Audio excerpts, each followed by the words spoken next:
Hey guys, tonight we begin with something a little darker. A time of plagues, punishments, and pottage. We're diving into what life was really like during the Middle Ages. Forget the castles and chivalry Hollywood sold you. The truth? You probably wouldn't last a single day. So before you get comfortable, take a moment to like the video and subscribe, but only if you genuinely enjoy what I do here. And let me know in the comments where you're tuning in from and what time it is for you. It's always fascinating to see who's joining us from around the world. Now, dim the lights, maybe turn on a fan for that soft background hum, and let's ease into tonight's journey together. Congratulations, you've just woken up in the year 1325. The good news? You're alive. The bad news? So are the fleas. Your bed is a half-rotted straw mattress stuffed with bugs and hay that smells like a barn floor, because it was a barn floor 3 months ago. There's no memory foam, no pillows, and definitely no Egyptian cotton sheets. Just a wool blanket that hasn't been washed since last winter, and now weighs roughly as much as a small cow from the accumulated grime. You blink awake as the church bell clangs in the distance.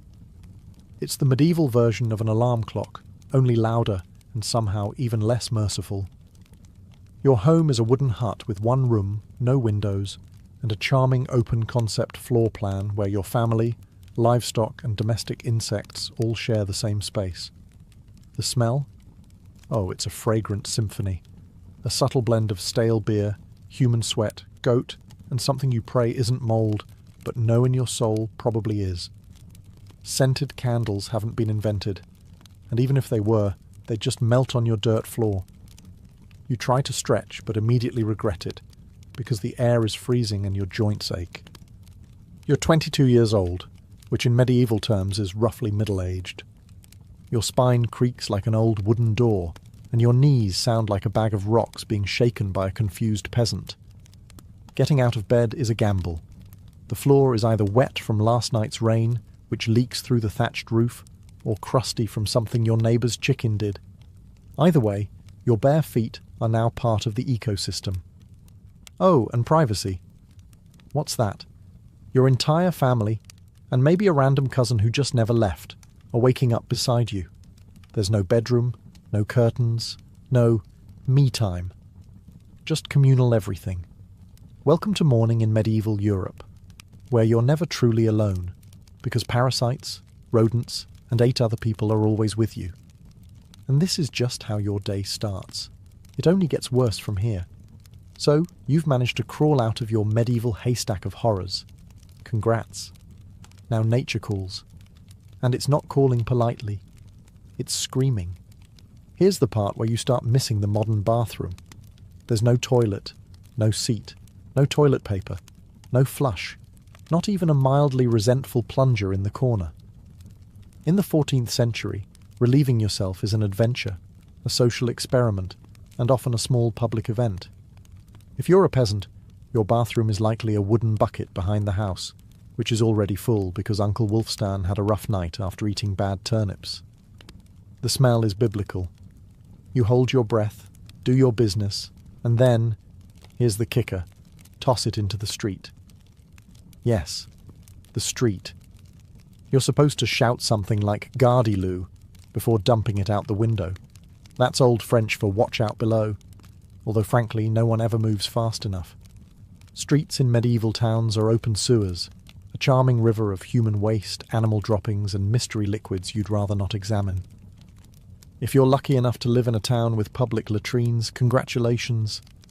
You get to sit shoulder to shoulder with strangers in an outhouse where privacy is a myth and ventilation is a cruel joke. You might make small talk, but try not to breathe too deeply. Toilet paper? Never heard of it.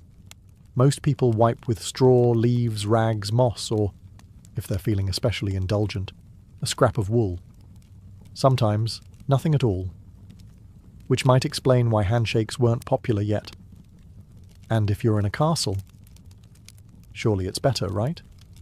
Well, sort of. You might have a garderobe, a hole in the wall that drops your waist directly into the moat. Great idea. Except that your enemies know this, and yes, attackers sometimes climbed in through the waist chute, Talk about entering through the back door. So whether you're a farmer or a baron, medieval toileting is a humiliation ritual. It's cold, it's public, it's dangerous, and it's never not disgusting. One slip on a wet stone path, and you're face first in humanity's leftovers, and you still haven't brushed your teeth. But we'll get to that next. You survived the toilet. You deserve a reward, right? Maybe a nice breakfast?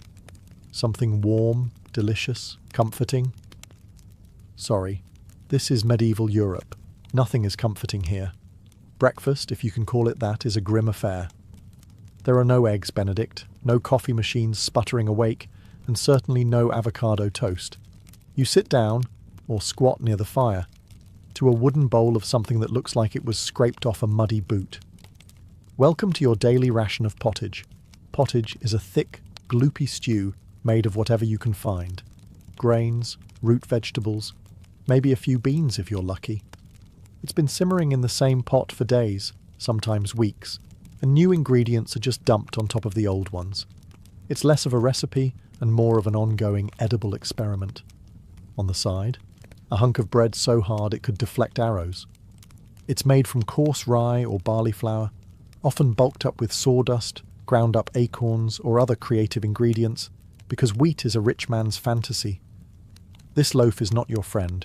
You don't slice it, you negotiate with it. What about drinks? You're not sipping orange juice or an oat milk latte. You're drinking beer. Yes, beer. At 6 a.m. Why? Because the water is teeming with parasites and filth.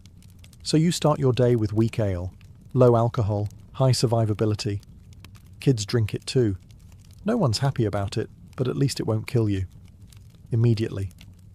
Want some meat or cheese? Dream on. That's for Sundays and saints' feast days, and only if your lord is feeling generous. Most peasants don't eat meat more than a few times a year.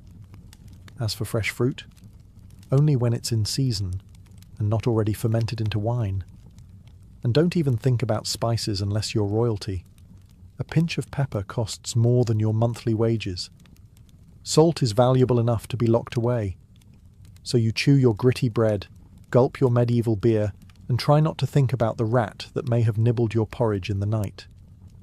Breakfast doesn't energize you. It just happens to you. And now that you're properly underfed, it's time to work like your life depends on it. Because it absolutely does. So, you've eaten your sad medieval breakfast, and now it's time to get dressed. Not that it'll help. Your wardrobe consists of exactly one outfit. One. It's a rough wool tunic or linen shift that you've worn every day for months, possibly years. There's no such thing as seasonal fashion. There's just wear this until it disintegrates or gives you a fungal infection. Underwear? Optional. If you're lucky, maybe a linen undertunic. If you're not, well, you're going commando under layers of scratchy, sweaty wool, all lovingly stitched together by someone who probably had no idea what a seam was supposed to look like. There's also no washing machine, no soap, and absolutely no dry cleaner in sight.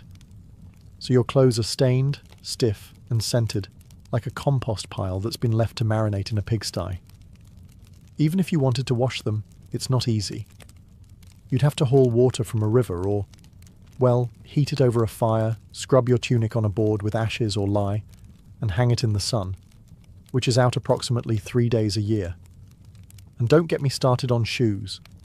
If you own any, they're made of untreated leather, barely stitched together, and offer as much arch support as a banana peel.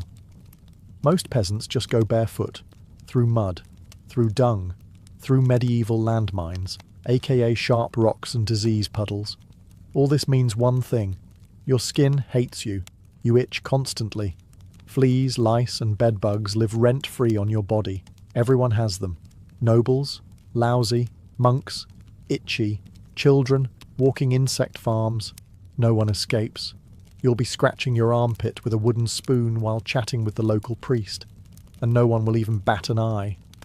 Your skin is raw from rubbing, your scalp a battlefield of bites, and if you develop a rash, well, too bad. There's no dermatologist, no hydrocortisone, no one to tell you it's probably scabies. You just keep on suffering. And if you're lucky enough to not get an infection, great. That rash will simply accompany you for the next 6 months like an unwanted medieval sidekick. Now that you're dressed in misery and wrapped in discomfort, it's time to head outside and start working yourself to death.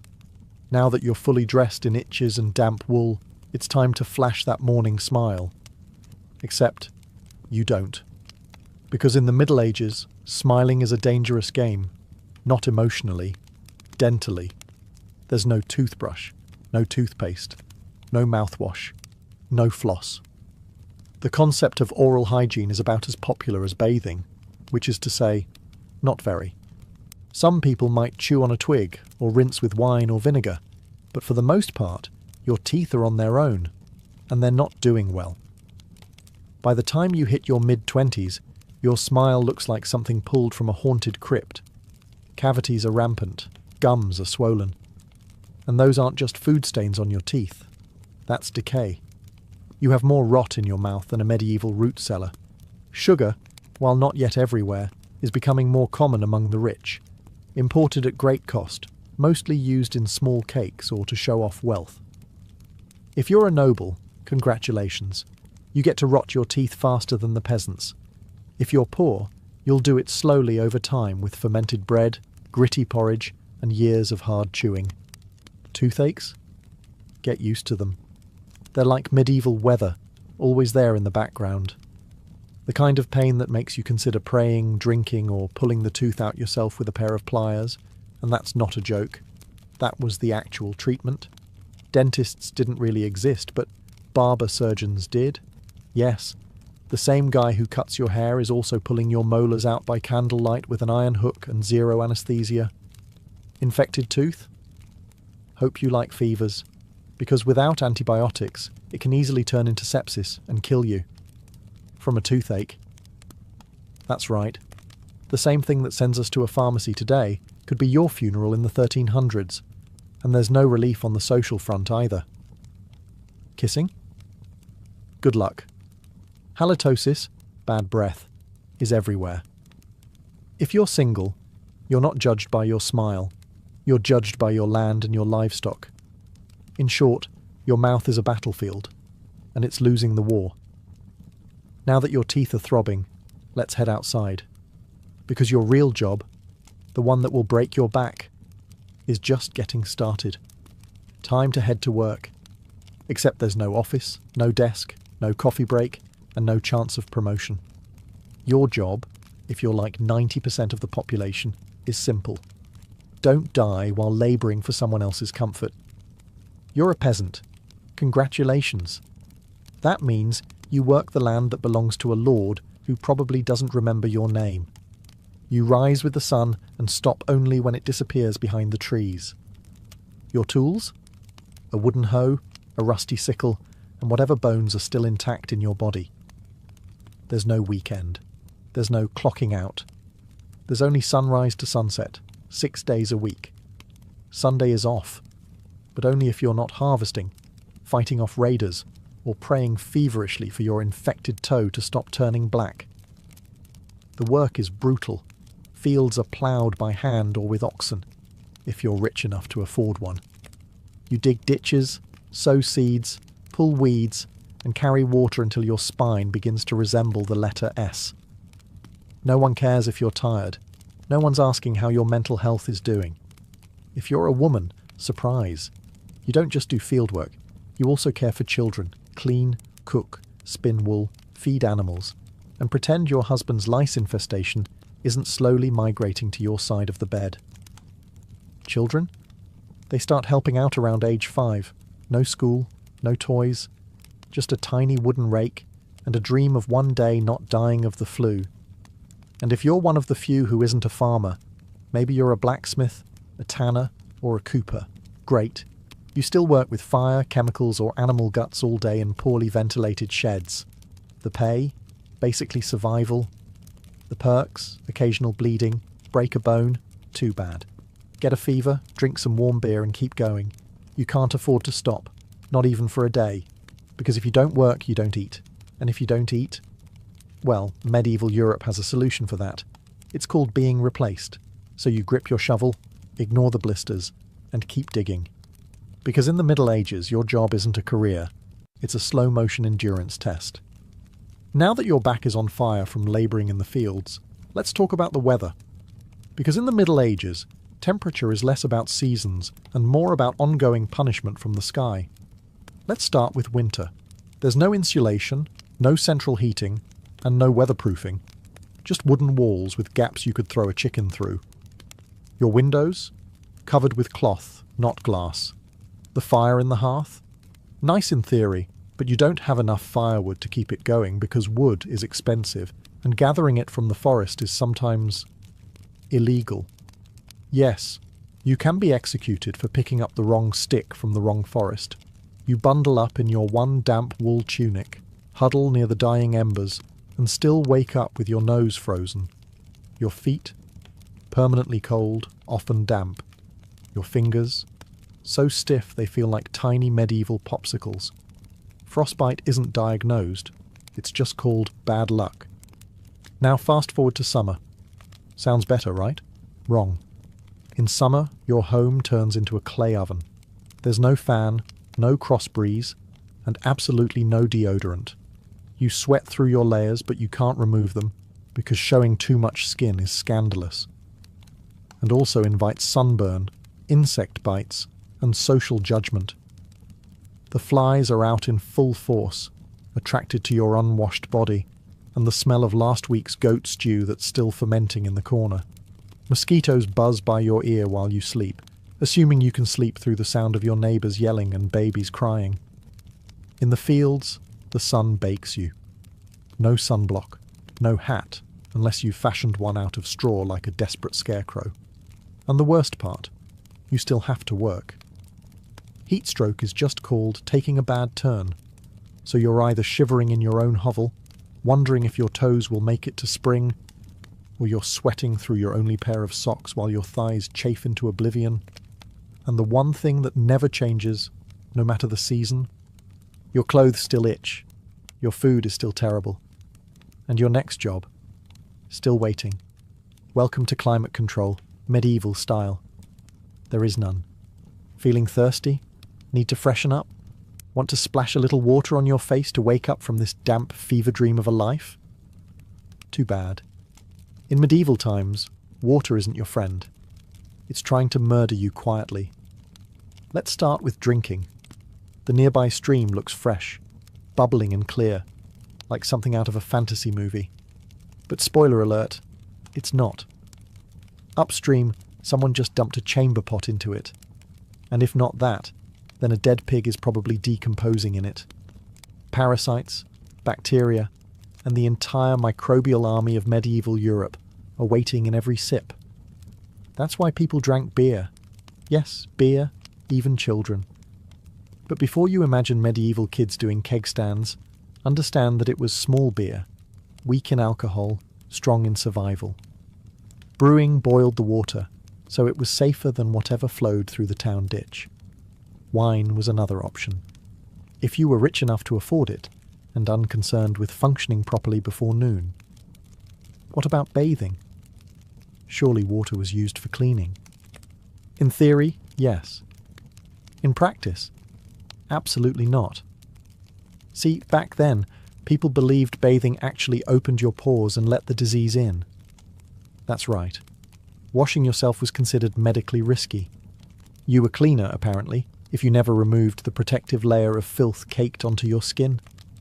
Communal bathhouses did exist, but they quickly gained reputations as places for gossip, scandal, and sometimes full-on medieval extracurriculars. So naturally, the church got involved and shut many down. Even if you did want to bathe, it was a full production. You'd need to fetch water from the well, boil it over a fire, fill a wooden tub that leaked, and then pray no one else in the house used it before you. Or worse, after. And rainwater? Collected in open barrels where birds poop, insects breed and moss thrives. Sounds refreshing, doesn't it? So whether it's going in your mouth, on your body, or onto your crops, water in the Middle Ages is less of a life source and more of a gamble. One wrong gulp, and you're spending your final days sweating in a straw bed, clutching your stomach, and contemplating all your life choices. Next time you sip tap water, raise a glass for our ancestors. They didn't have the luxury of hydration without hazard, so you drank the water, or maybe you didn't. Maybe you just stubbed your toe on a rock shaped like disappointment. Either way, you're sick. You need help. You need a doctor. Too bad you live in the Middle Ages where medicine is really just polite torture with a theology degree. Let's start with the diagnosis. Everything wrong with you, whether it's a cough, rash, broken bone, or the creeping plague, is caused by your humours being out of balance. The 4 humours were blood, phlegm, yellow bile, and black bile. According to medieval science, your health depends on keeping them balanced, like some sort of internal soup. Got a fever? Too much blood. The answer? Bloodletting. That's right.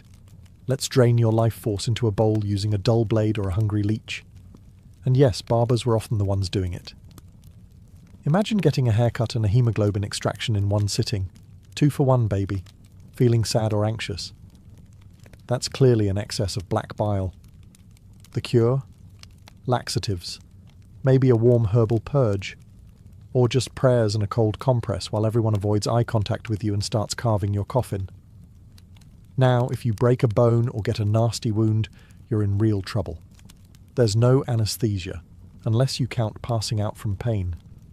Surgery is done with knives that haven't been cleaned since the Crusades.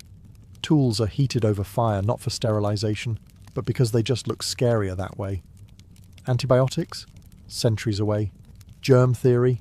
Not invented yet. They think disease comes from bad air or God being annoyed with your moral failings. Got a stomachache? Must have been your sinful thoughts. Hope you like confessing while vomiting.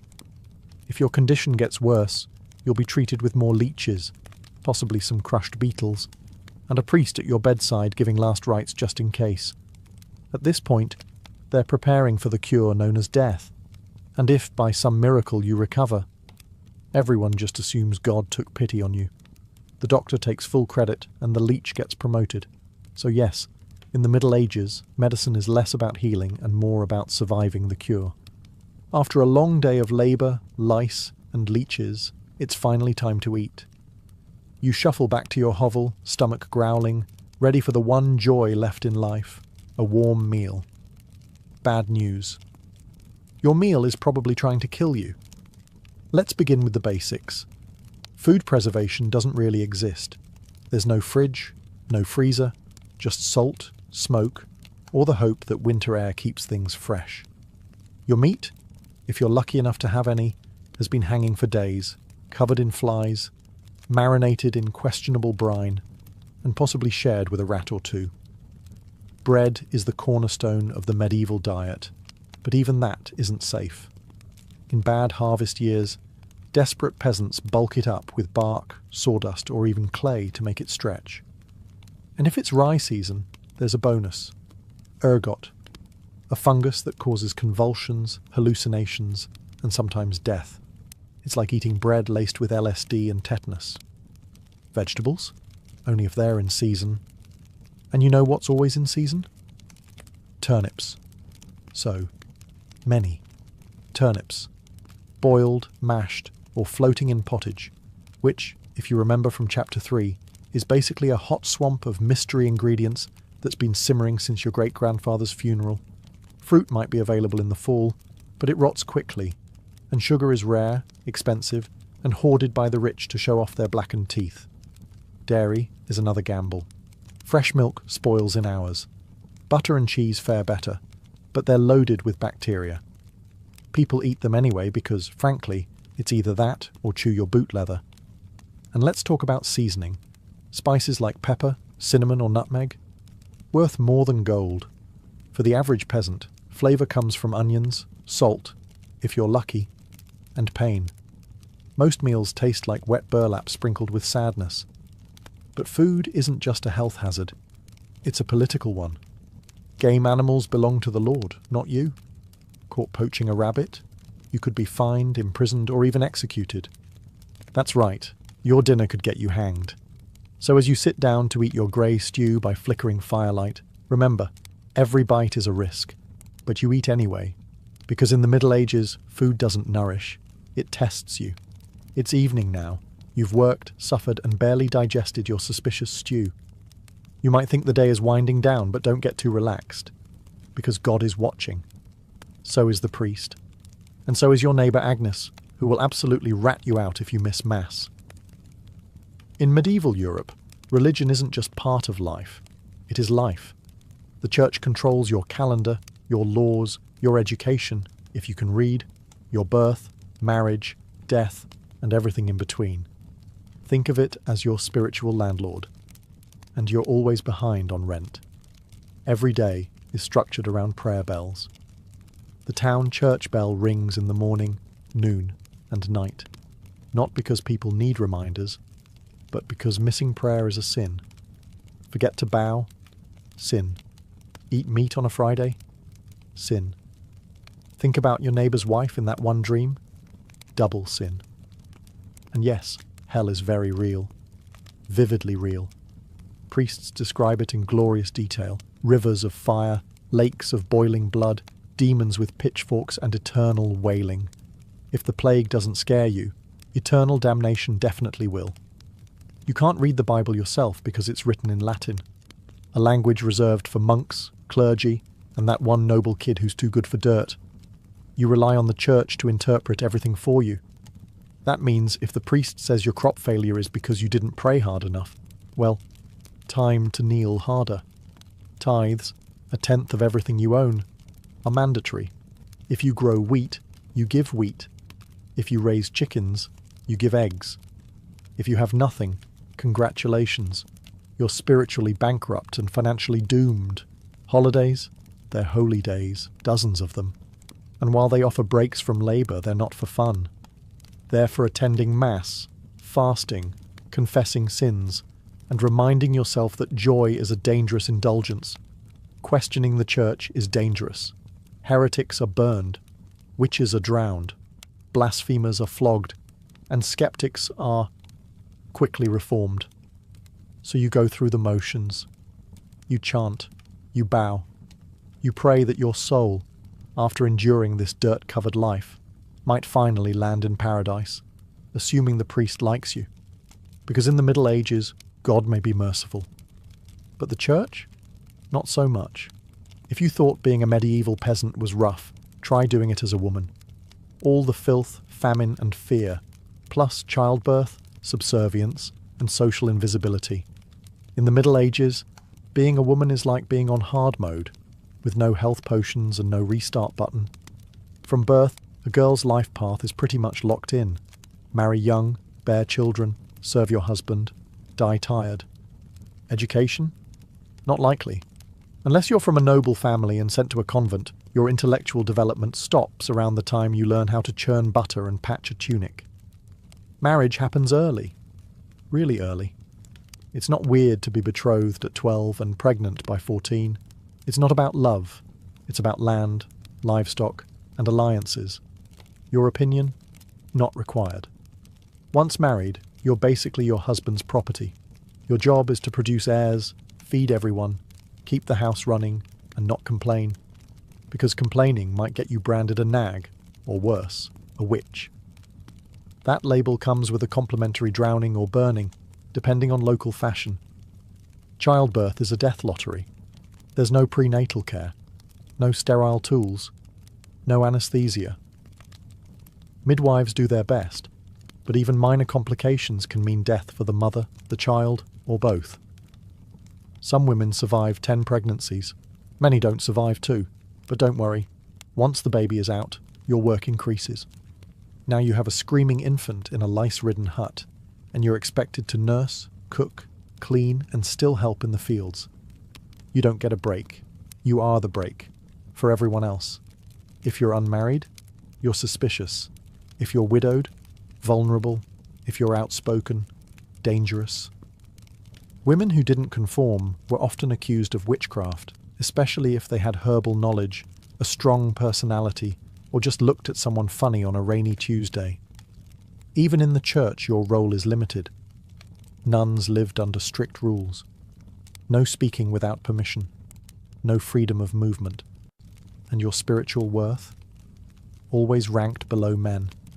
In short, if you're a woman in the Middle Ages, you're expected to endure, obey, reproduce and suffer in silence, ideally while smiling.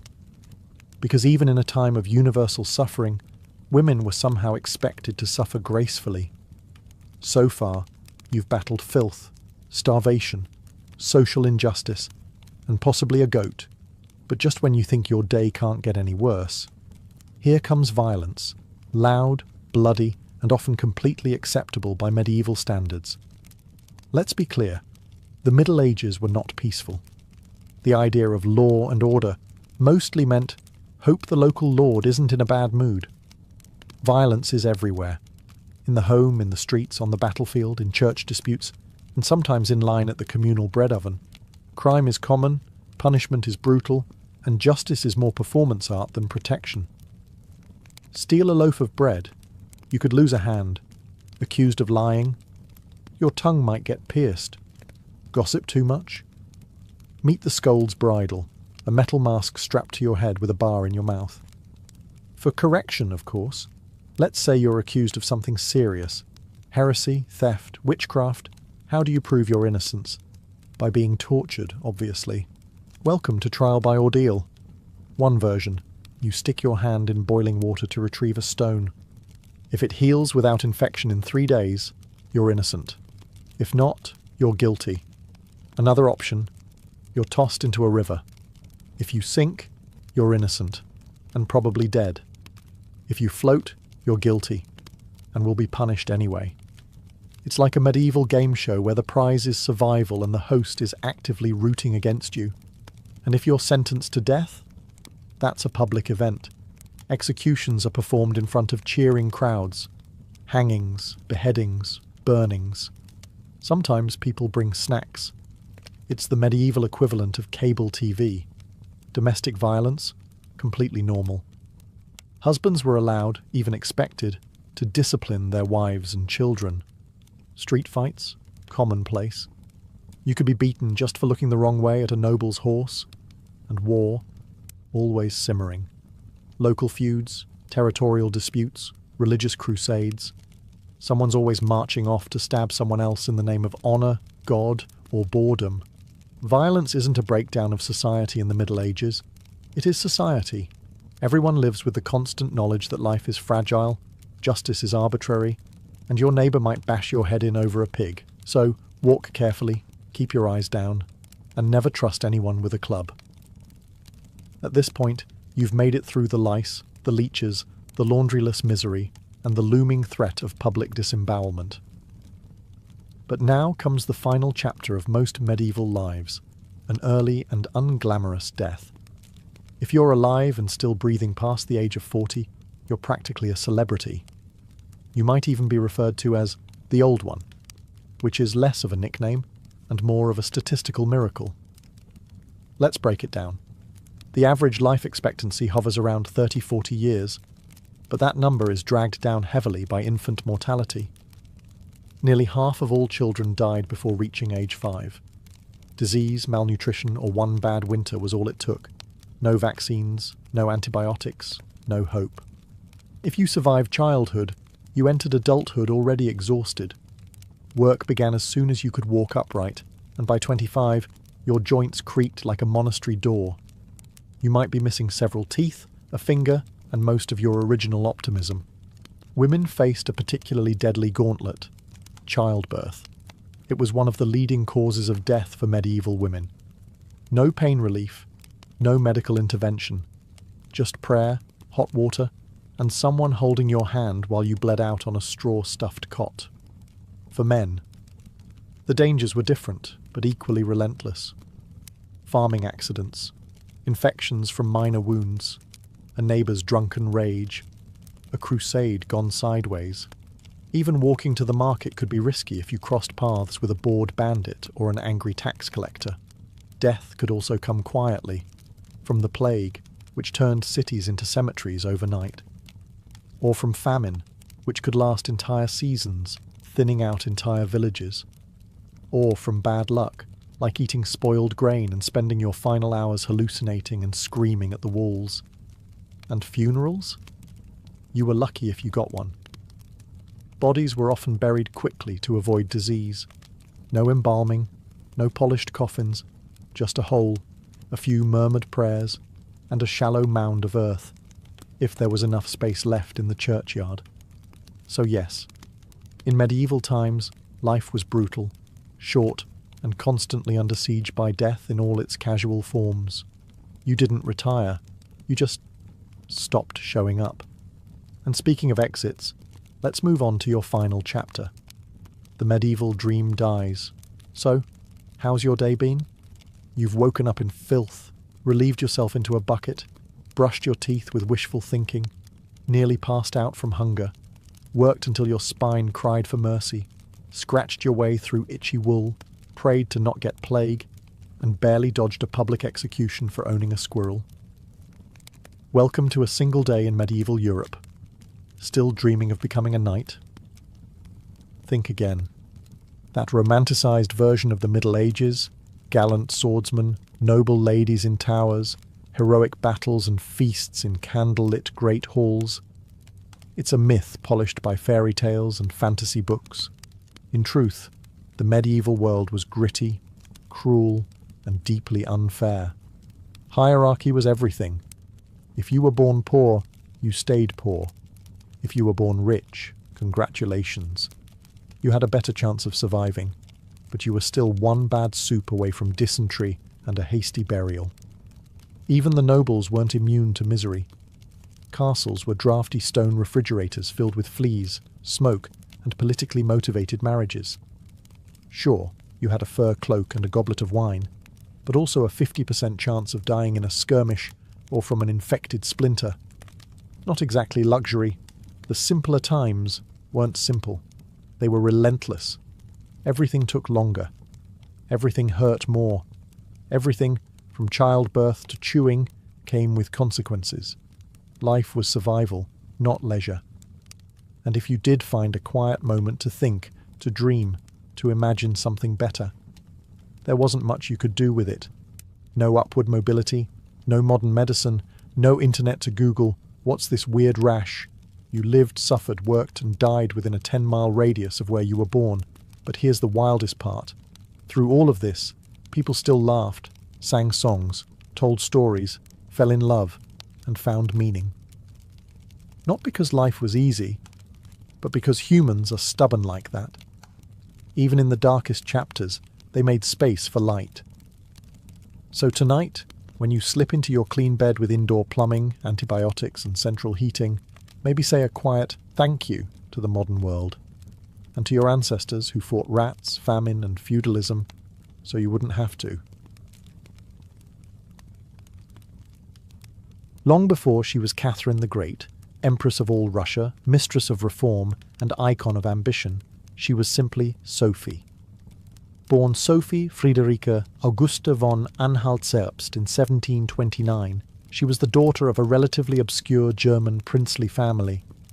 Her tiny duchy in Pomerania offered little in terms of power, but Sophie herself. She had something no title could provide: razor-sharp intelligence, relentless charm, and a quiet, burning hunger for greatness. Her upbringing was strict. Her mother, Johanna, was cold and calculating, not a warm, nurturing figure, but a social climber obsessed with status. Sophie's father, a Prussian officer, was more distant than disciplinary. From a young age, Sophie learned to walk the fine line between obedience and cunning. She read voraciously, spoke multiple languages, and learned how to observe a room before speaking in it, skills that would soon become survival tools in one of Europe's most brutal courts. When the Russian Empress Elizabeth Petrovna began searching for a wife for her heir, Grand Duke Peter, she looked beyond Russia's borders. Peter himself was of German descent, and Empress Elizabeth believed a foreign bride, pliable and grateful, would be easier to control. Sophie fit the bill perfectly.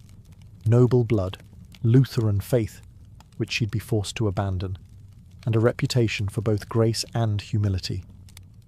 At just 14 years old, Sophie was summoned to Russia. She arrived in the freezing capital of St. Petersburg in 1744, wearing thin German fabrics and a diplomatic smile. Her mother pushed her forward like a chess piece. Sophie, however, had her own game in mind. To become acceptable in Russian society, she converted to Orthodoxy, taking the name Ekaterina Alexeyevna, Catherine. The ceremony was public, symbolic, and life-altering. She wasn't just changing religions, she was burning the bridge behind her, stepping into a foreign empire with no way back. No one watching that quiet teenage girl in a fur-trimmed coat could have predicted what would come next. Betrayal, revolution, enlightenment, and empire. But from the moment Sophie stepped foot in the Russian court, she stopped being a pawn and began planning how to become a queen. Catherine's marriage to Grand Duke Peter was meant to secure her place in Russian royalty, but from the very beginning, it felt more like a cage than a crown. Peter, heir to the Russian throne, was not the dashing prince of fairy tales. Awkward, immature, and obsessed with toy soldiers, he was far more interested in playing war games in his chambers than governing an empire, or showing affection to his new wife. Some accounts even suggest he refused to consummate the marriage for years. He idolized Frederick the Great of Prussia and resented the Russian court that had adopted him. In contrast, Catherine embraced Russia with a fierce determination.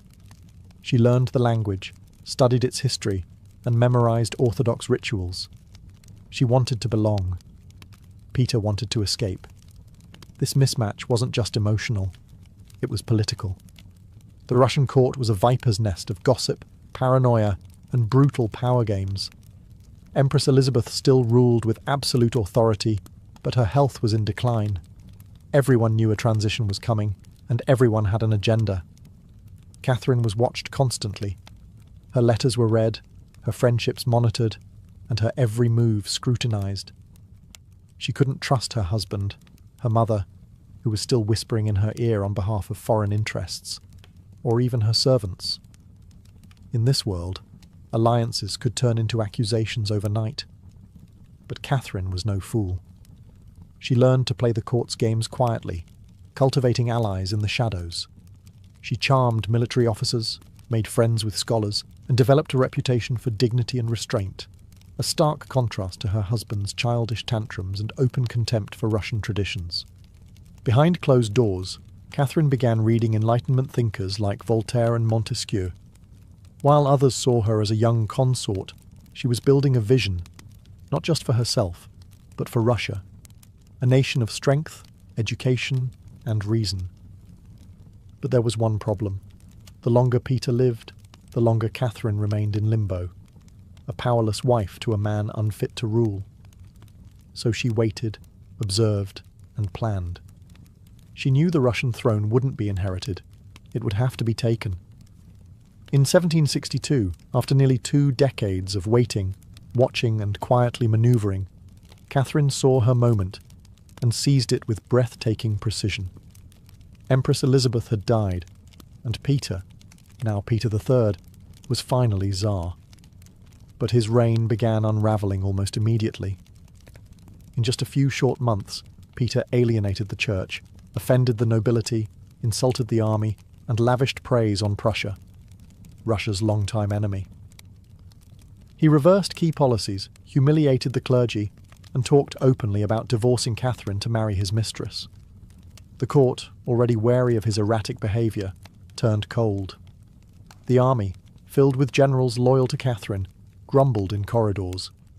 Even ordinary Russians, devout and patriotic, saw Peter as a foreign puppet who mocked their traditions. Catherine, watching all of this unfold, made her move. In July of that same year, while Peter was away at his summer palace, Catherine launched a bloodless coup d'etat. Supported by key military officers, including her lover Grigory Orlov and his influential brothers, she rode through St. Petersburg in full regalia, was proclaimed Empress Catherine II, and won the allegiance of the powerful Imperial Guard. Peter, caught off guard and without allies, surrendered within days. He was taken into custody, and shortly after, found dead under mysterious circumstances. Officially, it was reported as a hemorrhoidal colic. Unofficially, it was murder. Catherine was now empress, not by birth, not by marriage, but by will, wit, and audacity. It was unprecedented. A foreign-born woman with no legitimate claim had taken the Russian throne without a single battle. But her real challenge was just beginning. She had to transform that bold grab for power into a lasting legacy. Would Russia accept her? Would the nobility respect her? Could she hold the empire together without falling victim to the same fate as her husband? Catherine understood that power gained through intrigue could be lost just as easily. She needed to rule not as a schemer, but as a visionary. And so began her transformation, from a careful conspirator to a reforming empress, one who would redraw borders, embrace the Enlightenment, and redefine what it meant to be a woman in power. Once Catherine had the crown, she could have rested on her power, but she didn't. She had something bigger in mind than simply sitting on a throne. She wanted to transform Russia, and not just militarily or politically, but intellectually. While Peter had worshipped Frederick the Great and toy soldiers, Catherine idolized Voltaire, Diderot, and the bold thinkers of the Enlightenment. She believed in reason, progress, education, and the role of a monarch as a servant of the people, even if she herself ruled with absolute authority. Catherine didn't just read Enlightenment philosophy, she lived it. She corresponded directly with Voltaire for over 15 years, flattering him while defending her autocracy. She invited Diderot to her court and even purchased his entire library to support him financially. Behind closed doors, she pored over legal texts, debated reforms, and crafted policies to modernize the empire. Her early reign was filled with efforts to codify Russian law. She formed the Legislative Commission in 1767, an ambitious project intended to rewrite the entire legal code of Russia. Catherine's own nakaz, or instruction, was a political manifesto in disguise, one that spoke of equality before the law, the dangers of torture, and the responsibility of rulers to serve the common good. For an empress in 18th century Russia, it was radical. But Enlightenment ideals had to survive the realities of Russia, a vast, feudal, deeply conservative land, ruled by nobles who liked their serfs exactly where they were, beneath them. Catherine knew this. While she advocated reform, she moved carefully. She abolished some forms of torture, expanded access to secular education, and built schools and libraries. But she also reaffirmed the nobility's control over their serfs to keep them loyal. This was Catherine's balancing act, a philosopher queen in public, a practical empress in private. She walked a tightrope between ideology and survival, between the shining salons of Paris and the gritty politics of Moscow. Her vision for Russia was bold, but always calculated. In many ways, Catherine wasn't trying to make Russia European. She was trying to make Russia modern, on her terms. And that meant reform, yes, but with an iron hand in a velvet glove. Catherine wasn't content with reforming Russia from within. She wanted to expand it outward, to make it an empire worthy of fear, admiration, and envy. Where Peter the Great had opened a window to the west, Catherine aimed to knock down the walls. Under her leadership, Russia's borders stretched wider than ever before. She waged wars not just to defend her crown, but to reshape the map of Europe. One of her most significant campaigns was against the Ottoman Empire. These wars, fought in waves throughout the 1760s and 1770s, weren't just about territory. They were about influence. Catherine saw herself as the liberator of Orthodox Christians living under Muslim rule and as the rightful protector of Eastern Europe. Under generals like Alexander Suvorov and Grigory Potemkin, Russia captured key regions including Crimea, the northern coast of the Black Sea, and access to warm water ports, something Russian Tsars had coveted for generations. These victories weren't just military, they were symbolic. With each conquest, Catherine sent a message. Russia was no longer the distant, backward cousin of Europe. It was a continental force. She also turned her gaze westward. In a series of deals and diplomatic maneuvers, Catherine participated in the partitions of Poland, carving up the struggling Polish-Lithuanian Commonwealth along with Austria and Prussia. By the end of the Third Partition in 1795, Poland was erased from the map, and Russia claimed vast new lands and millions of new subjects. But Catherine didn't just conquer with armies. She also colonized with ideas. New cities were built. Trade routes were expanded. German settlers were invited to cultivate Russian farmland. The empire became a mosaic, from the icy Baltic to the sun-drenched shores of the Black Sea. And through it all, Catherine remained the central force, reading reports, issuing orders, and personally overseeing the shape of her expanding empire. Critics would accuse her of being power-hungry, even imperialistic. But to Catherine, expansion wasn't ambition, it was destiny. A great ruler, she believed, was measured not just by ideas but by borders. She didn't just want to rule Russia. She wanted to remake it as a civilized empire, feared by its enemies, respected by its peers, and loyal to her alone. For all her brilliance and power, Catherine the Great was just as famous for what went on behind palace doors. And no, not all of it was whispered in libraries. Catherine's private life became one of the most talked about aspects of her reign. She had lovers, not just one or two, but a carefully curated parade of them, many decades younger, often handsome, and sometimes politically influential. She didn't hide them. In fact, she often rewarded them with titles, estates, and pensions, if they behaved well. If not, they were quietly dismissed, sometimes with a polite thank you and a promotion. Among the most important of these lovers was Grigory Potemkin, a man as brilliant as he was bold. Their relationship blurred the lines between romance, politics, and partnership. Some historians believe they may have even married in secret. Together, they shaped military campaigns, colonization projects, and the transformation of southern Russia. Potemkin wasn't just a lover, he was her co-ruler in many ways. Still, Europe couldn't look past the scandal. Gossip swirled. Satirical pamphlets painted her as lustful, insatiable, even unhinged. And after her death, the rumours only got worse, the most infamous being the completely false and grotesque tale involving a horse, spread by her enemies to smear her legacy. But why the obsession? Simple. Catherine was a woman who wielded power unapologetically, and in a world where female rulers were expected to be either saintly virgins or tragic figures, she refused to play the role. She lived, loved, and ruled on her own terms, and that made her dangerous. Ironically, while her critics painted her as immoral, Catherine herself was deeply philosophical about love and sexuality. She believed pleasure was a natural part of life, and that personal relationships didn't have to threaten public responsibility.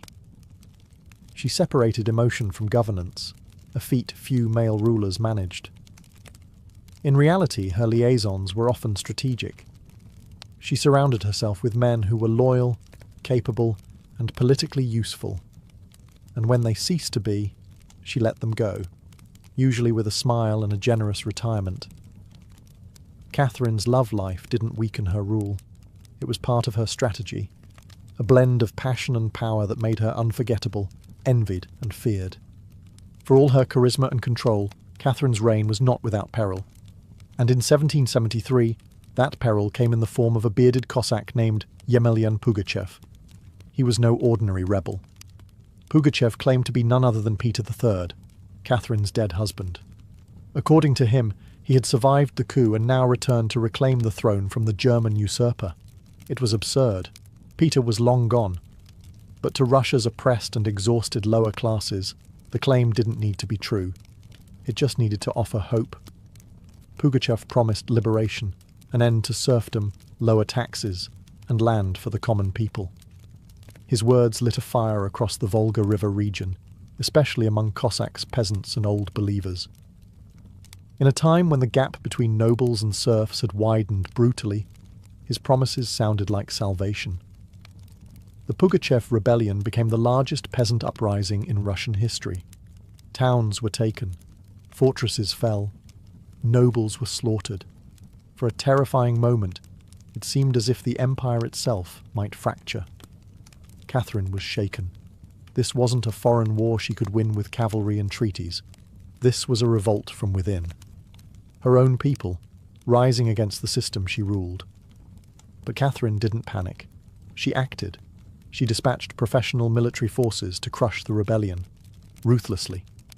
Pugachev's forces were defeated in 1774.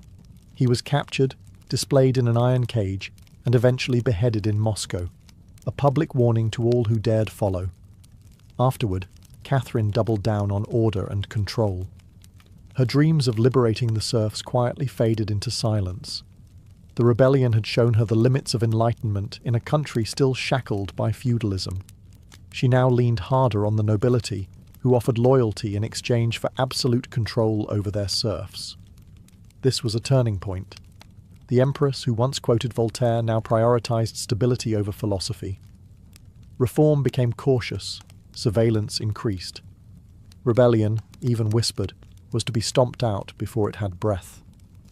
Pugachev may have lost his head, but he left behind a warning that haunted Catherine, that power built on inequality could only hold so long before the storm came crashing through.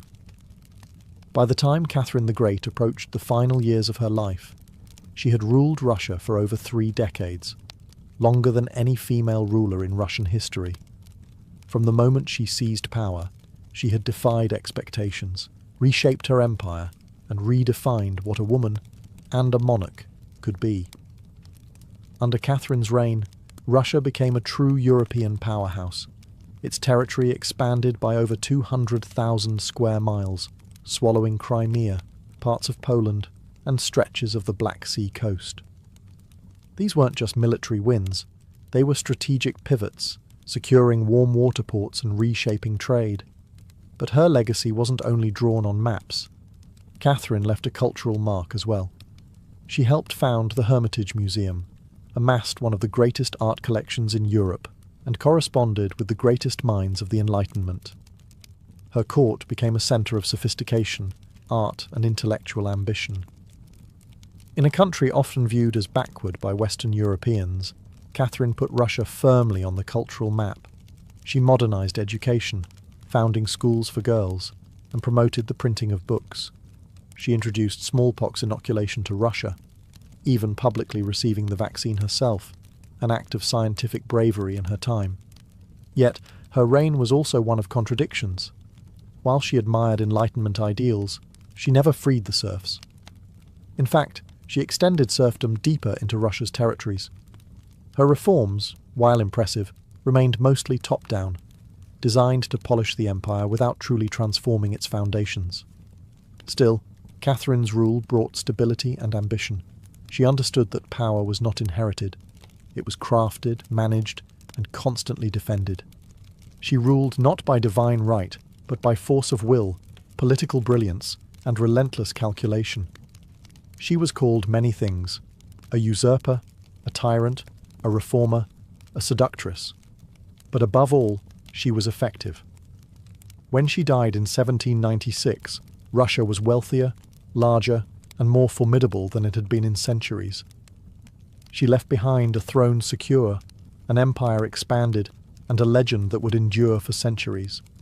Catherine didn't just reign, she ruled, with intellect, strategy, and an unapologetic grip on history. And in doing so, she became more than an empress. She became a myth. For all her power, expansion, and enduring legacy, Catherine the Great was still, at her core, a woman navigating a man's world and reshaping it in her image. Behind the imperial portraits and state decrees was someone deeply aware of how precarious her position was. She was not born Russian. She came to the throne through a coup. She ruled an empire that didn't want a woman in charge, and yet she not only endured, she thrived. Catherine was never content to be ornamental. She read constantly, wrote endlessly, and never stopped learning. Her daily schedule was intense. Hours of reading reports, corresponding with foreign powers, editing state papers, and managing a court filled with rival factions. She wasn't content to simply sit on the throne. She worked the throne like a stateswoman born to it. She was also, in many ways, lonely. She surrounded herself with courtiers, lovers, and artists, yet wrote in her memoirs of how few people she could truly trust. Her son Paul, whom she distrusted and kept away from state matters, grew into a man she feared would undo all her progress. Her greatest emotional partnership, with Grigory Potemkin, faded into deep friendship, but his death in 1791 left a wound that never truly healed. Catherine crafted her image carefully.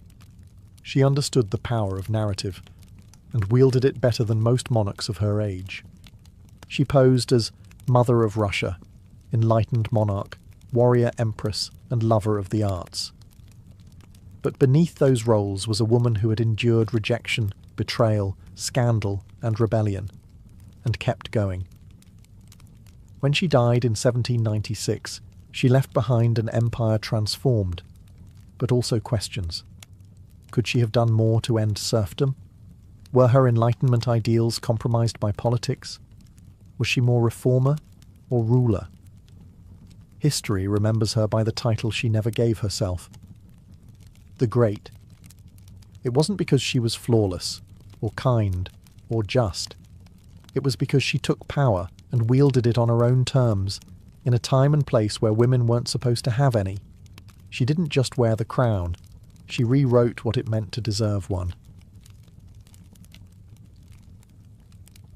In the humid depths of the Chiapas jungle in southern Mexico, the ruins of Palenque whisper stories from the ancient Maya world.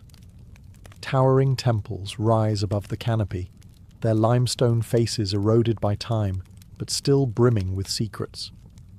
And in 1994, one of those secrets revealed itself.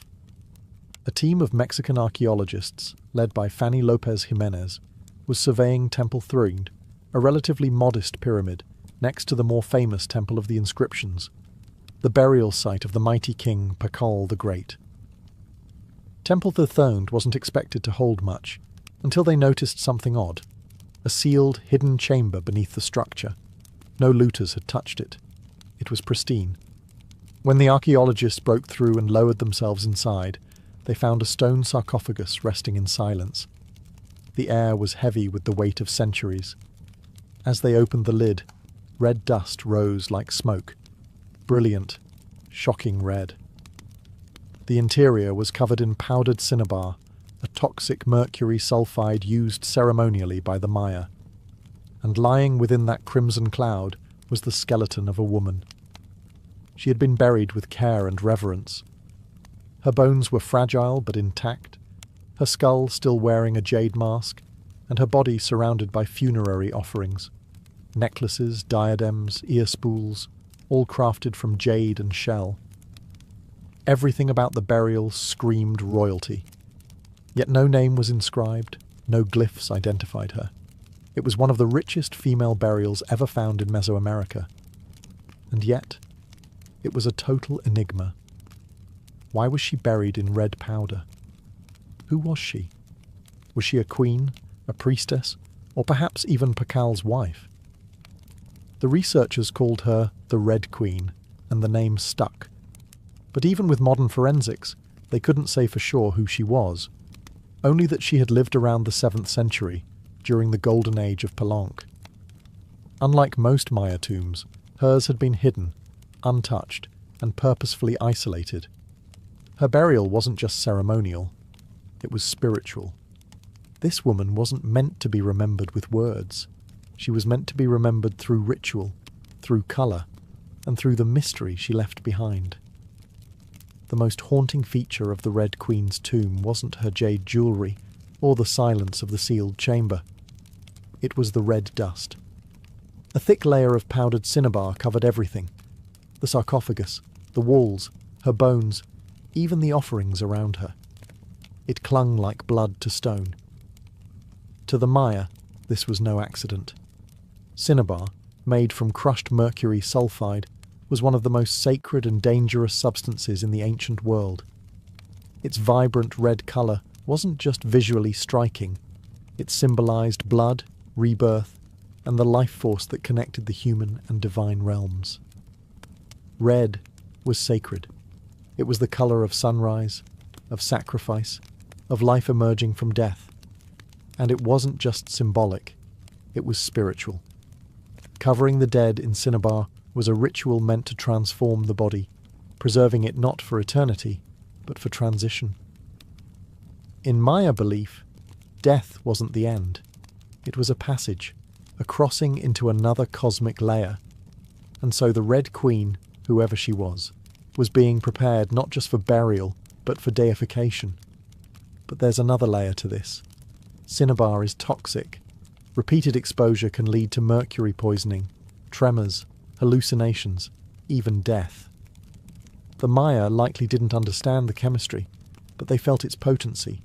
It was volatile, powerful, dangerous. To bathe a corpse in it was to declare this person was no ordinary mortal. In Palenque, very few were buried with cinnabar. Pakal the Great, the mighty king whose pyramid dominates the site, was one. His body, like hers, was also saturated in the red powder. That detail alone drew speculation. Was the Red Queen his wife? His mother?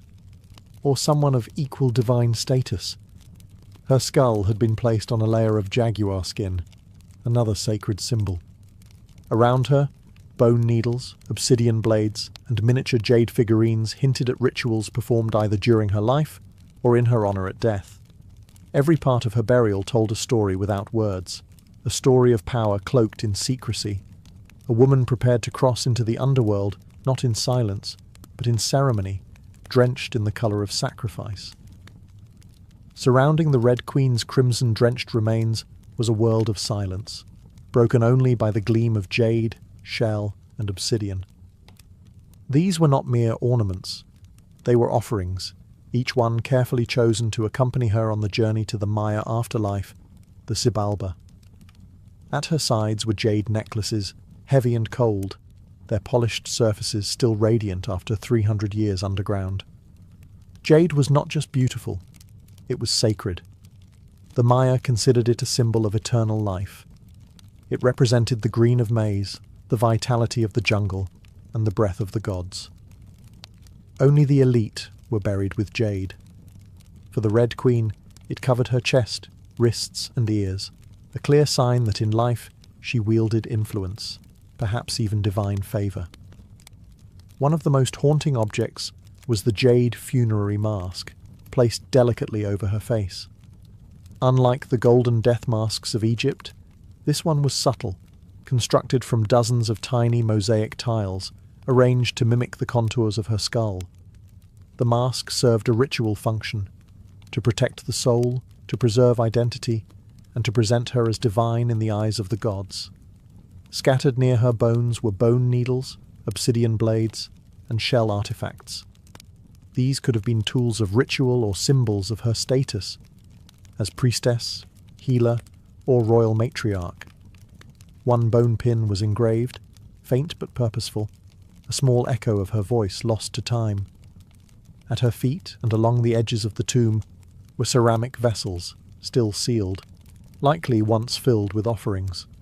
Food, drink, or incense to sustain her spirit beyond death.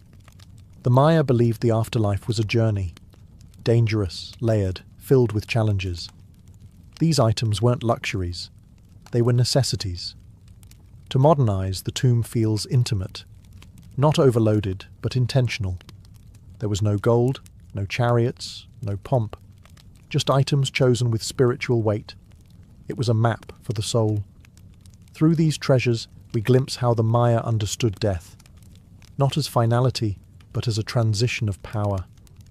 The Red Queen wasn't buried to be forgotten. She was being prepared to ascend. For all the grandeur of her tomb, the Red Queen left behind one haunting void. No name. No inscriptions adorned her sarcophagus. No glyphs on the walls identified her. She was clearly someone powerful. But who? From the moment her tomb was opened, scholars began trying to connect the dots. The most compelling theory? That the Red Queen was Zakbu Ajau, the wife of Kinich Janab Pakal, known today as Pakal the Great, the most famous ruler of Palenque. Zakbu Ajau was more than just Pakal's consort. She was born into nobility and married into Palank's royal dynasty at a young age. She bore at least 3 sons, all of whom held high status, and she played a key ceremonial role during her husband's reign. If anyone could be buried with such honour, it was her. Supporting this theory was the tomb's location, just a few feet away from Pakal's own grand burial in Temple of the Inscriptions. The proximity suggests a deliberate pairing, husband and wife, rulers even in death. And then there's the cinnabar. Only 2 burials in Palank were found with such intense cinnabar coverage, Pakal and the Red Queen. It's unlikely this was coincidence. But here's where the mystery deepens. DNA tests were conducted on both sets of remains in hopes of confirming the connection. But the results? Inconclusive. The woman's bones showed no direct maternal link to Pakal, but that didn't rule out a spousal relationship. After all, marriage does not require shared blood. Some have argued she could have been Sakkuk, Pakal's powerful mother, who ruled Palank before he came of age. Others suggest she may have been a high priestess, or a sister, or a royal ancestor whose name has simply been lost to history's erosion. Still, the evidence points most strongly to Tsakbu Ajau, a queen by title, a mother of kings, and a spiritual counterpart to Pakal. The lack of a name may not be an oversight. It may have been intentional. In Maya cosmology, the soul lived on not through monuments, but through ritual, symbol, and the whispers of the earth. And so the Red Queen remains suspended between legend and truth, a woman who ruled, remembered not in stone, but in scarlet and silence. To understand the Red Queen, we must understand the world she came from, a world where Maya women, especially royal ones, held more influence than many realize. In Maya civilization, politics was often a family affair. Royal women weren't merely passive consorts. They were diplomats, priestesses, and power brokers. They conducted rituals, sponsored temples, and played crucial roles in maintaining dynastic legitimacy. Their bloodlines were political capital, used to forge alliances and secure claims to the throne. Take Sakkuk, for example, the mother of Pakal the Great. When the throne of Palank was left vacant, she took power herself and ruled as queen regent until her son came of age. She wasn't a placeholder. She was a ruler in her own right, issuing decrees and overseeing construction projects. Without her, Pakal may never have risen at all. And she wasn't an anomaly. Across the Maya world, in places like Yaxchilan, Naranjo, and Calakmul, inscriptions show women performing major ceremonies, engaging in warfare diplomacy, and sometimes ruling outright. They were often portrayed in stelae and murals, dressed in elaborate headdresses and regalia, standing beside kings as equals, or sometimes above them. Their words were carved in glyphs. Their names were remembered, until they weren't. By the time Spanish conquistadors arrived centuries later, much of that memory had eroded. The colonial lens saw native women as silent figures in a male-dominated world, but the archaeology tells a different story, one of complex gender roles, where power was negotiated, not simply inherited. This context casts the Red Queen in a new light. She may not have ruled in name, but her burial, rich, sacred, and positioned beside Pakal, suggests she was a central pillar in the royal order. Her jade mask wasn't just decoration. It was a symbol of identity, of power held in life and protected in death. Her bloodline may have been the very glue that held Palanka's dynasty together. In Maya civilization, a queen wasn't just a queen. She was a keeper of sacred lineage, a voice in ceremony, and often the bridge between gods and men. The Red Queen may be nameless, but in her world, she was never voiceless. The Red Queen wasn't just buried with treasures. She was buried in architecture rich with purpose, layered with Maya cosmology, ritual symbolism, and intentional design. Her tomb wasn't merely a grave, it was a gateway to eternity. Her body was discovered inside Temple Third, one of the smaller pyramids within the heart of Palenque, yet its proximity to Temple of the Inscriptions, the resting place of Pakal the Great, is telling. These temples weren't built randomly. Their positioning was sacred, guided by astrology, myth, and dynastic legacy. Temple the Thirthiid rises modestly compared to its grand neighbour, but it hides something even more intimate. A sealed crypt, untouched by looters, perfectly preserved. It was constructed deep within the temple's core, accessible only by a steep, narrow staircase. The descent into her tomb feels almost symbolic, a ritual journey downward, into the underworld. The chamber itself is stark, made of cut stone, sealed tightly for over 1,300 years. No glyphs or murals cover the walls, no ornate carvings tell her story. But perhaps that silence is intentional. This was a space not for the living to interpret, but for the dead to transform. At the centre, her sarcophagus sits like an altar. Crafted from limestone, it echoes the grand stone coffin of Pakal next door. While Pakal's lid is famously engraved with scenes of cosmic rebirth, the Red Queen's tomb is more subdued. The focus is inward, on the body, on the cinnabar, on the ritual of death itself, and yet there are subtle architectural cues that hint at meaning. The tomb is aligned east to west, a symbolic path mirroring the sun's journey from life to death. The chamber is small, but powerful. It feels deliberate, personal, a sacred enclosure for someone revered. Maya temples were cosmological tools, bridges between the heavens, the earth, and the underworld. To be buried in one was to be elevated beyond the human realm. The Red Queen's eternal home wasn't an afterthought. It was a carefully constructed shrine, a place where death became transformation. Her bones rest in stone, her essence in cinnabar, and her legacy in the architecture itself. A temple that speaks without words, telling us she mattered. To the ancient Maya, death wasn't the end. It was a threshold, a sacred passage into the underworld, known as Xibalba. And for someone like the Red Queen, this crossing was not only spiritual, it was political, cosmological, and deeply ritualized.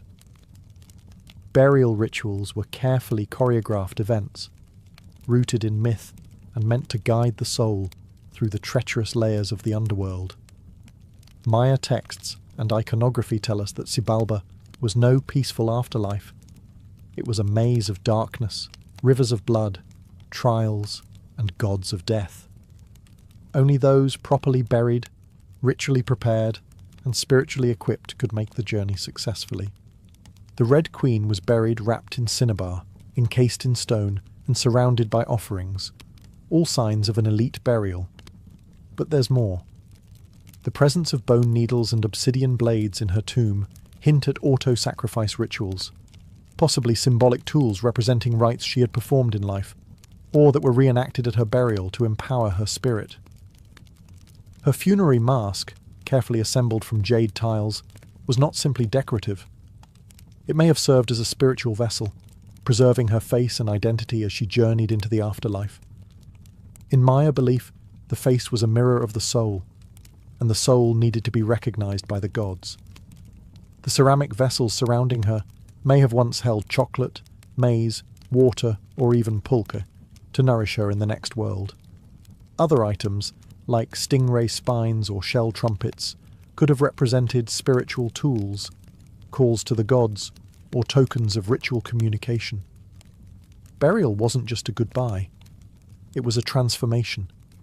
The Maya believed in cycles, death as seed, burial as planting, and the afterlife as rebirth. Kings and queens were often seen as earthly incarnations of gods, and in death they returned to those divine origins. The Red Queen, covered in the colour of blood, entombed in a pyramid and honoured with offerings, was being prepared for rebirth, not as a mortal, but as a being tied to the sacred order of the cosmos. Her burial wasn't the end of her story, it was the beginning of her legend. Just a few steps away from the Red Queen's final resting place, lies one of the most iconic tombs in Mesoamerica, that of Kinich Janab Pakal, known simply as Pakal the Great. His burial inside the Grand Temple of the Inscriptions is celebrated for its artistry, scale, and deeply spiritual symbolism. But what makes the Red Queen's tomb so extraordinary is not only what was inside, it's where it was found. Her sarcophagus was hidden within Temple 3, directly adjacent to Pakal's monument. In a city like Palenque, where every temple was carefully positioned to reflect cosmic principles, this closeness was no coincidence. It was intentional, a statement etched in stone. Many scholars believe the Red Queen was Tzakbu Ajao, Pakal's queen and trusted consort. While her tomb lacks inscriptions, the similarities between their burials are striking. Both wrapped in cinnabar, both entombed in pyramids, both buried with jade, and both treated with extreme reverence. These rituals mirror each other, as if two halves of a sacred narrative. Pakal's lid famously depicts him falling into the underworld tree, a cosmic scene of death and rebirth. The Red Queen's simpler tomb contains no such iconography, but the symbolism lies in the pairing itself. If Pakal represented the sun, journeying through the underworld at night to rise again, then the Red Queen may have represented the moon, the feminine force that follows its own mysterious path in the sky. Together, they embodied a cosmic duality, masculine and feminine, king and queen, sun and moon, order and ritual. In Maya mythology, rulership was not singular, it was relational. Harmony in the cosmos required balance, and that balance extended into the dynastic court. By placing the Red Queen beside Pakal, the Maya were preserving not just a marriage, but a cosmic partnership. Their proximity in death may have mirrored their roles in life, a queen not behind, but beside her king, sharing not just a throne, but a legacy. In their tombs, they speak without words. Two souls, wrapped in cinnabar and stone, joined across eternity, one of history's most sacred silences. Though her name was lost to time, the Red Queen of Palenque endures, not as a forgotten relic, but as one of the most enigmatic and powerful women of the ancient world. Her tomb, sealed for over 1,300 years, now whispers across centuries, inviting questions that echo louder with every discovery. She represents a mystery that still resists full understanding. We may never know exactly who she was. No glyph carved her name. No stela told her story. And yet, the care in her burial, the richness of her offerings, the symbolism of her crimson-drenched bones, all speak of a woman profoundly important. Not merely as a wife or consort, but as someone who held real influence, spiritual weight, and royal blood. Today, the Red Queen forces us to re-evaluate assumptions. She's a reminder that in the ancient Maya world, women were not silent. They led rituals, governed cities, and shaped dynasties. While kings like Pakal have long taken the spotlight, the Red Queen's re-emergence reminds us that power did not belong to men alone. It flowed through mothers, queens, priestesses, and visionaries. Her legacy is more than the treasures she left behind. It's the conversation she started among archaeologists, historians, artists, and storytellers. Every jade bead, every layer of cinnabar, every architectural choice in Temple Thathid tells us something deliberate. This woman mattered, and perhaps that's the most extraordinary part of her story. Not what we know, but what we still don't. The Red Queen teaches us that history isn't just a collection of facts, it's a living puzzle, a shared human longing to connect with the past. In that sense, her legacy is still unfolding. She lies wrapped in red, the colour of life and sacrifice, of blood and rebirth. Her face, once hidden behind a jade mask, now stares back at us through science, art, and wonder. She remains nameless, but not voiceless. Mysterious, but not forgotten. The Red Queen may have ruled a kingdom in life, but in death, she rules something greater, our imagination. Her tomb was sealed in stone. Her story was written in silence. And still, somehow, she speaks. Frida Kahlo was born on July 6, 1907, in the vibrant district of Coyoacán, then a village on the outskirts of Mexico City. Her childhood home, the Casa Azul, the Blue House, was filled with colour, contradiction, and quiet strength. It would later become a sanctuary, a battleground, and a museum to one of the most iconic artists of the 20th century. Frida was the third of 4 daughters born to Guillermo Kahlo, a German-Hungarian photographer, and Matilde Calderón, a devout Catholic of indigenous and Spanish descent. Her parents were opposites: Guillermo, reserved and intellectual; Matilde, religious and emotionally distant. Frida would inherit her father's introspection and artistic eye, but also her mother's fierce resilience.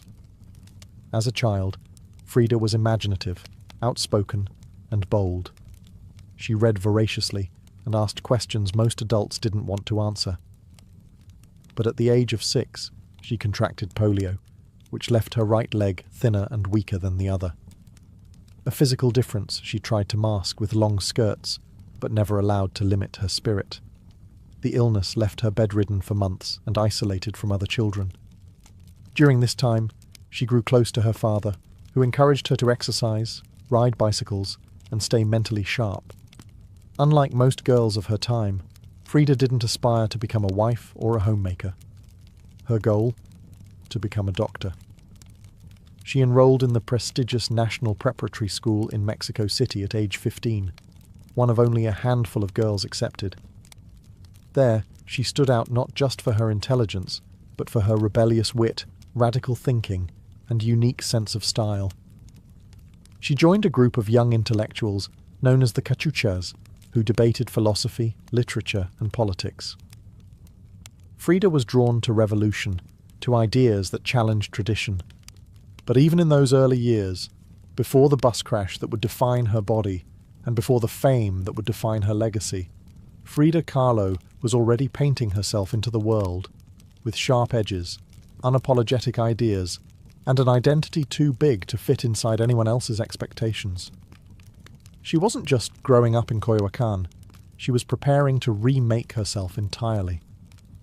On September 17, 1925, Frida Kahlo's life was split in two: the girl she had been and the woman she was forced to become. That afternoon, she boarded a wooden bus with her boyfriend, Alejandro Gomez Arias, after school. They were laughing, teasing each other, and probably arguing. Frida never did anything halfway. But moments later, the bus collided with a streetcar, and in an instant, her future unravelled into pain, metal, and silence. The crash was horrific. The streetcar crushed the bus against a wall, splintering wood and flinging passengers. Frida was impaled by an iron handrail. It entered her left hip and exited through her pelvis. Her spinal column fractured in 3 places. Her right leg shattered, her foot dislocated. Her collarbone and ribs broke. Her shoulder was dislocated. Her abdomen was pierced. She was just 18 years old. A man covered her with a borrowed overcoat. Someone else noticed her body was sparkling, not from blood, but from the gold powder she had been carrying in a pouch. It had exploded on impact, dusting her broken form in what looked like glittering ash.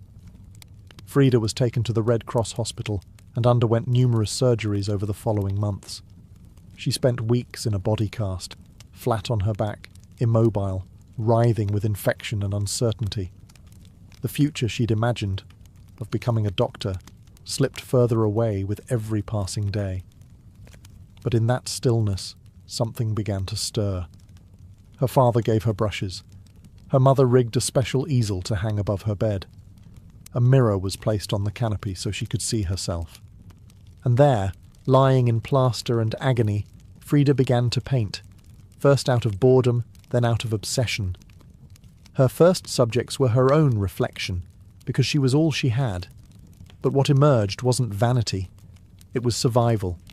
The crash had broken her physically, but it had also opened a door into her own mind, her own body, and eventually into the surreal language of pain and identity that would define her art.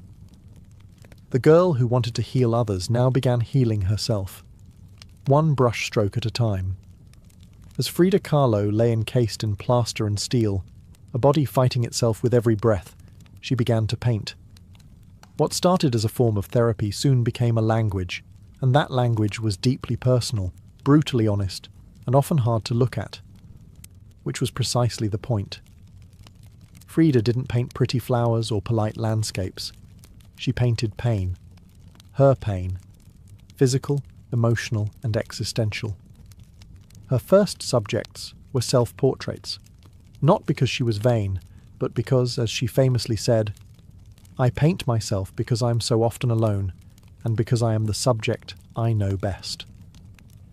Her early works were small in scale, painted on tin or wood panels, inspired by Mexican retablos, devotional paintings meant to tell stories of suffering and miracles.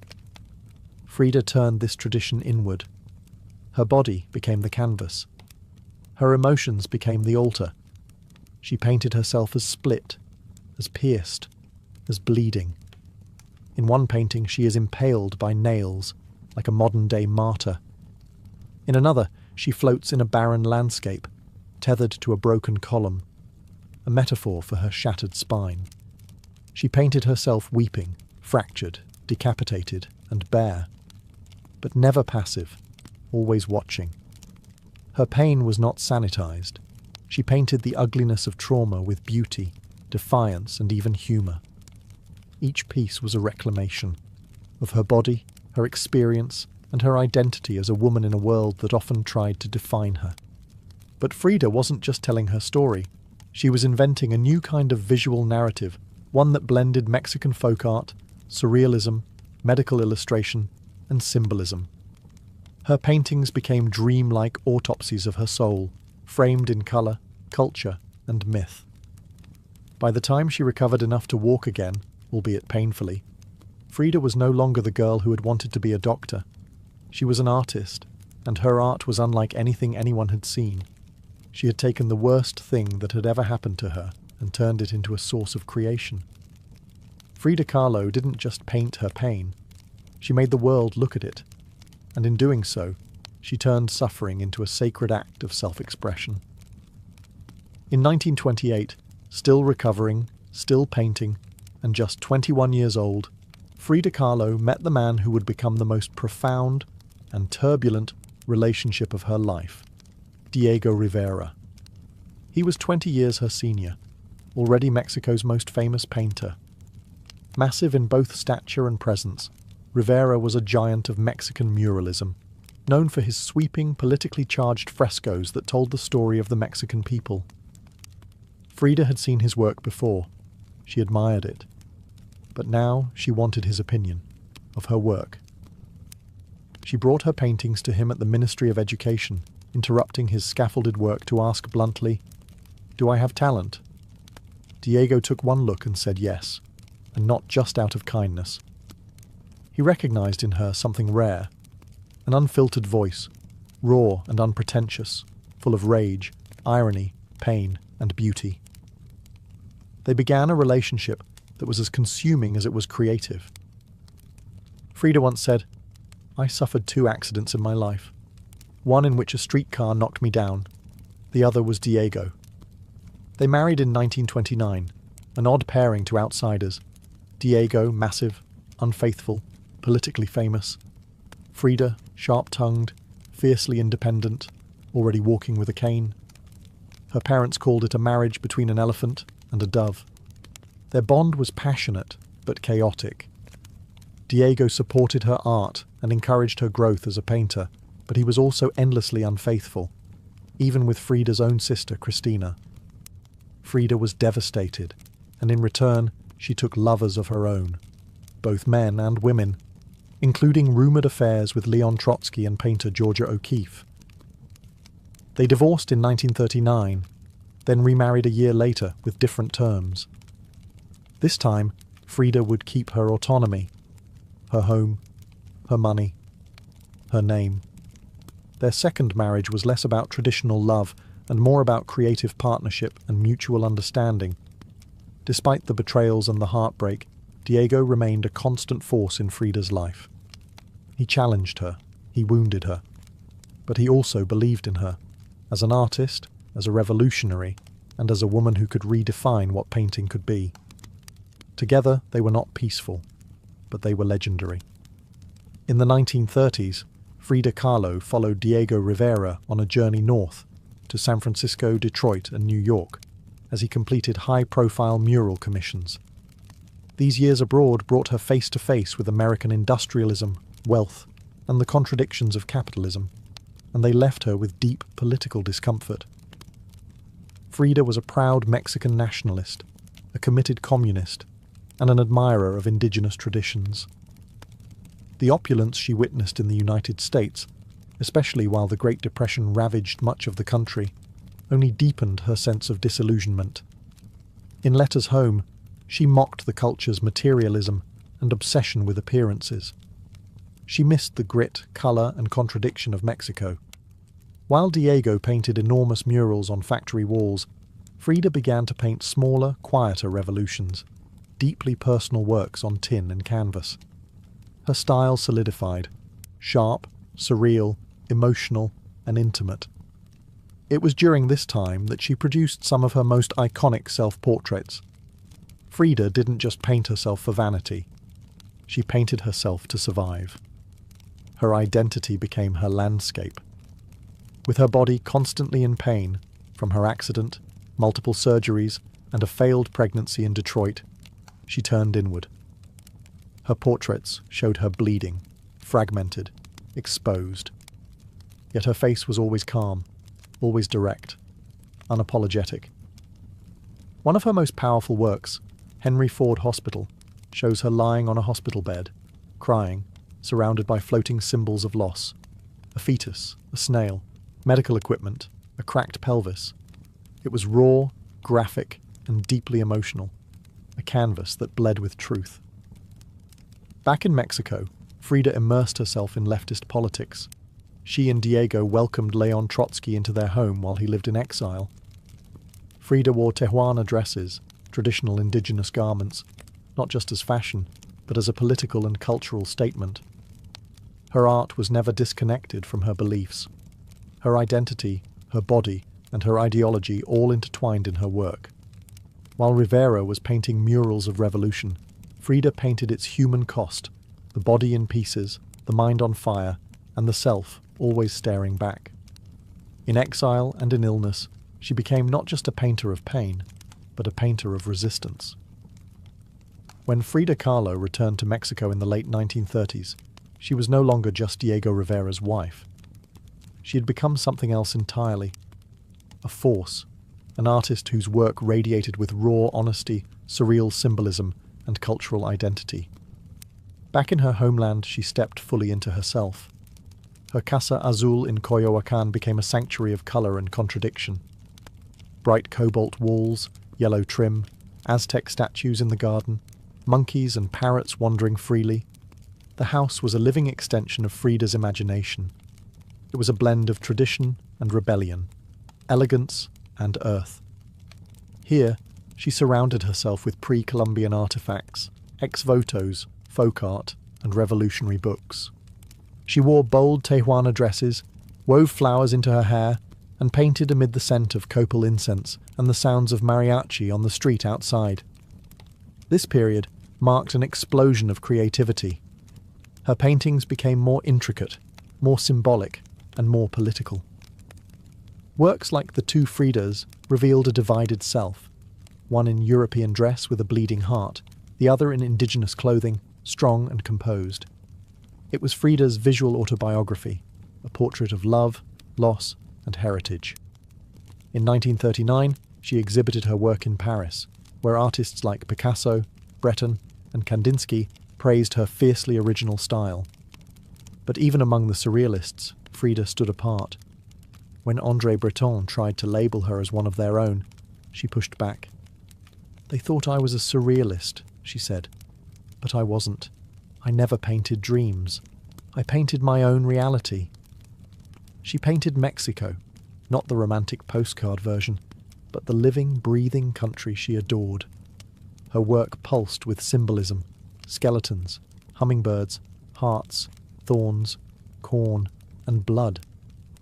She honoured the indigenous roots of her homeland while unmasking the violence of its past and present. But even as her artistic voice grew stronger, her health continued to decline. Multiple surgeries, infections, and chronic pain became daily realities. Still, she painted through it, propped up in bed, torso bound in corsets, fingers clenched around the brush. Frida had returned to Mexico not to rest, but to reclaim her power, through paint, through politics, and through her fearless embrace of the self. As the 1940s wore on, Frida Kahlo's body continued to betray her. Her spine was deteriorating. Her right leg was constantly infected. She underwent more than 30 surgeries in her lifetime, often in grueling succession. At times, she was bedridden for months, encased in body casts or immobilized by traction devices that stretched her bones apart. But still, she painted. Each canvas during these years became both a release and an act of resistance. Her works grew darker, more defiant. She painted with a clarity sharpened by pain, refusing to hide behind metaphor. In The Broken Column, she presents herself split down the middle, her body pierced with nails, a cracked ionic column replacing her spine. Yet her face is stoic, her gaze unflinching. Pain for Frida was no longer just a subject. It was her companion, her antagonist, her muse. Her political voice also grew louder. She joined the Mexican Communist Party, marched in demonstrations, wrote fiery letters, and called out imperialism and injustice. When her health no longer allowed her to walk, she appeared at protests in a wheelchair, defiantly holding signs and shouting slogans. In 1953, Frida was given her first solo exhibition in Mexico, a long overdue celebration of her art. But her health was so fragile, doctors told her she couldn't attend. So she did what only Frida would do. She arrived by ambulance, carried in on a stretcher, and placed in the centre of the gallery on her hospital bed. Dressed in traditional finery, surrounded by her own work, she greeted guests with tequila, laughter, and that fire still burning in her eyes. Her final paintings were both childlike and harrowing. In Marxism Will Give Health to the Sick, she painted herself wearing a steel corset, cradled by the hands of Marx, casting away symbols of oppression. Her last known work was a still life of sliced watermelons, one piece bearing the words, "Viva la vida," long live life. Even in the face of death, she remained defiant, joyful, and political.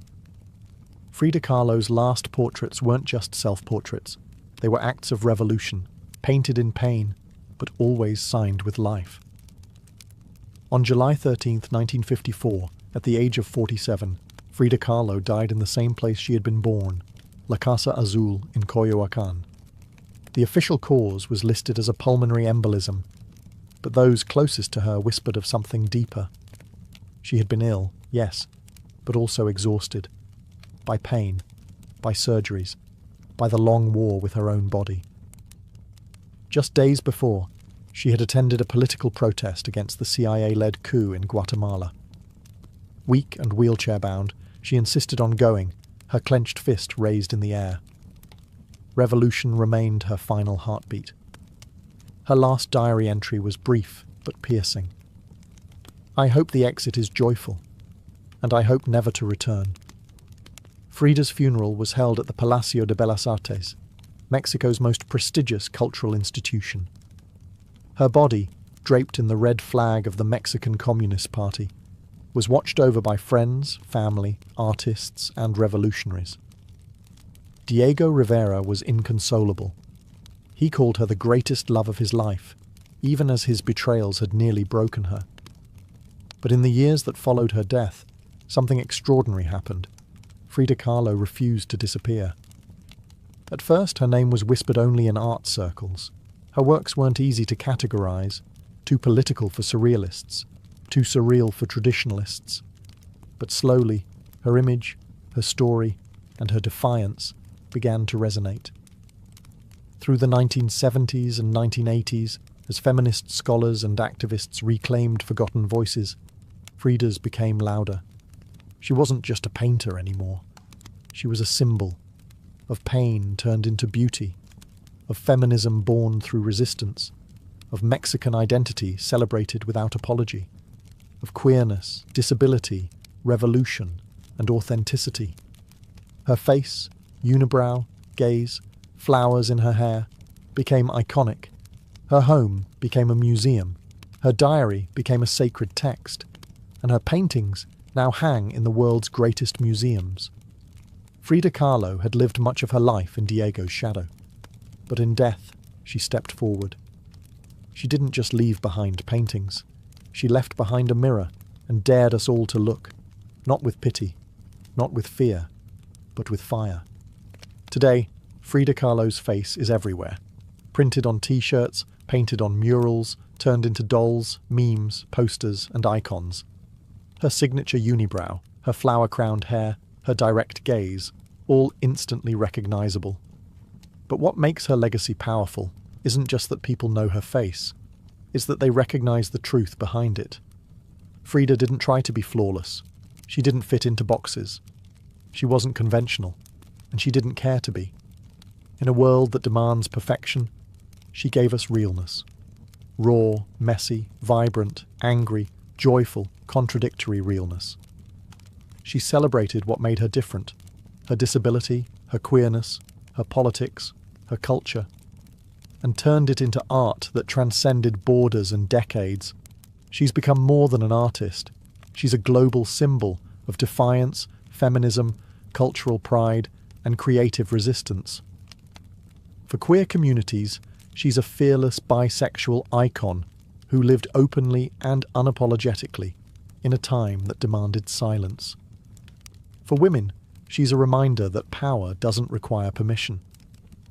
For disabled artists, she's proof that pain can fuel the brush, not stop it. And for Mexico, she's a daughter reclaimed, fierce, folkloric, and forever part of the national soul.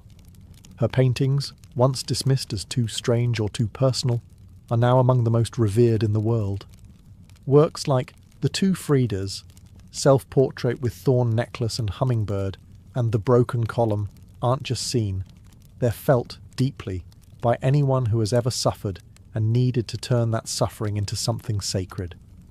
She lived in the margins and turned them into centre stage. She embraced contradiction. A communist who wore gold, a woman betrayed who loved again, a body in pieces with a soul unbreakable. And through it all, she painted, not just with colour, but with conviction. Frida Kahlo never asked to be a symbol. She simply told the truth about herself, and in doing so, told the truth for millions of others who had never seen themselves reflected in art before. Now, when we see her face, we see courage, we see colour, we see resistance, we see Frida, not gone, but immortal.